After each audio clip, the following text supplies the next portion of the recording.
अखिल भारतीय किसान मजदूर सभा के द्वारा 13 जनवरी को जारी गल्ला मंडी में किसान विधेयक बिल का बहिष्कार करते हुए विधेयक की प्रतियां फूंकी गई, जिसमें कई गांवों के किसान मजदूर इकट्ठा होकर राम कैलाश कुशवाहा के नेतृत्व में सरकार द्वारा लाई गई कृषि कानून का विरोध किए। राम कैलाश ने अपने संबोधन में कहा कि हम किसान विधेयक मंडी बाईपास जैसे काले कानून का विरोध करते हैं। इस कानून की धारा 9 में ये साफ लिखा है कि किसान की जमीन बड़ी कंपनियां गिरवी रख उत्पादन, लागत और बिक्री पर कंपनियों का अधिकार होगा, जिससे किसान मजदूर गुलाम हो जाएगा। मुख्य वक्ता हीरालाल ने संबोधित करते हुए कहा कि आज देश का संपूर्ण किसान बेबस और लाचार होकर दिल्ली में 48 दिनों से ठंड और बारिश में टिका हुआ है, लेकिन मोदी सरकार किसानों की सुन नहीं रही है। माननीय सुप्रीम कोर्ट ने भी सरकार को लताड़ लगाते हुए कहा कि यदि कानून न वापस हुआ तो हमें कानून वापस कराना होगा। यदि सरकार काले कानून वापस नहीं करती तो हम देश के किसान मजदूर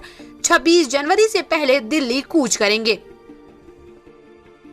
कार्यक्रम की अध्यक्षता कर रहे यादवेंद्र सिंह किसान ने कहा कि हम कॉर्पोरेट खेती का विरोध करते हैं, हमें कंपनी की ठेका खेती नहीं करनी है।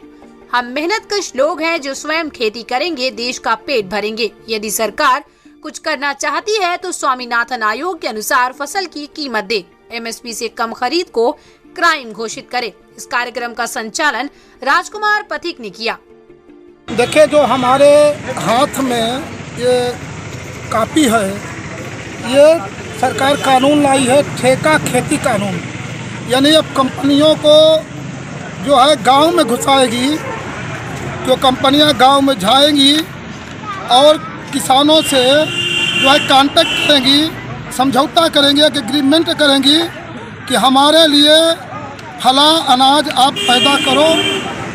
तो किसान के पास चूँकि पैसा नहीं है, लेकिन उससे कहेगा कि हुजूर हमारे पास पैसा नहीं है, तो पैसे का बंदोबस्त करेगा।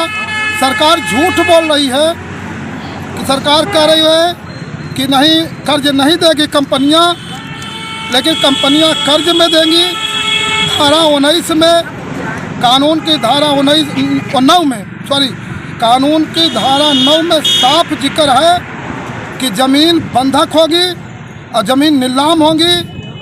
तो जब कंपनियां, पारखी कंपनी सरकार की जो कंपनियों को ला रही है, एक पारखी रखेंगे जो किसी भी समय उनको अगर अनाज खरीदने की ज़रूरत नहीं है तो उनके माल को रिजेक्ट कर देंगे। और ऐसे हालात में क्योंकि उन्होंने एक महंगी लागत लगवाई हुई है तो कर्ज में होंगे, और कर्ज के हालात में जो है उनकी ज़मीनें जो है कर्ज में फंस जाएंगी और उनको मजबूरी में अपनी ज़मीनों को बेचेंगे। आपका परिचय? राम कैलाश कुशवाहा, अखिल भारतीय किसान मजदूर सभा से हूँ, उसका जिला। ये आपके हाथ में जो राजपत्र का एक एजेंडा है, इनमें किन बातों को लेकर किस एजेंडे पे आप लोग जो है यहाँ मंडी परिसर के सामने जो है विरोध प्रदर्शन कर रहे हैं? आज हम लोग इस मंडी परिसर के सामने इसलिए विरोध कर रहे हैं कि सरकार ने खेती के तीन नए कानून बनाकर मंडी बाईपास कानून बना दिया। जो 1955 में ये मंडी का अधिनियम जारी हुआ, कानून बना। इस मंडी में बड़े व्यापारियों को आने की छूट नहीं थी, रोक लगी थी कि बड़े व्यापारी इस पे लाइसेंस लेकर के अनाज को खरीद नहीं सकते थे। आज ये सरकार ने मंडी बाईपास कानून बनाकर रास्ते से नई मंडियां बनाने का अधिकार दे दिया।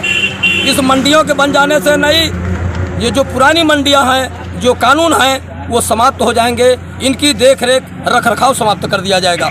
इसलिए हम लोग विरोध कर रहे हैं कि हमारे भारत की जो 1955 में ये मंडी कानून बना था, उसको बरकरार रखना चाहिए। उस मंडी के रख रखाव की जिम्मेदारी होनी चाहिए। आज जो फसलें सड़ रही हैं, आज जो जमाखोरी के तरस में दिखा रहे हैं कि एफसीआई में फसलें सड़ रही हैं, तो हम तो ये बताना चाहते हैं कि ये सरकार की उदासीनता है, ये कर्मचारियों की उदासीनता है कि जो फसलें सड़ गई और उसके बाद जो घाटा दिखाया गया, ये गरीबों में अगर बांट दिया गया होता तो आज जो भूख से हमारे जो है भूमिहीन किसान भूख से मर गए, आज उनकी जानें बचाई जा सकती थी। ये मंडी कानून बनाकर किसानों को बर्बादी किया जाएगा, उनके फसल को बड़े पूंजीपति के हाथों बेचा जाएगा। इसलिए हम मंडी के पक्ष में हैं कि हमारी मंडी बनी रहनी चाहिए।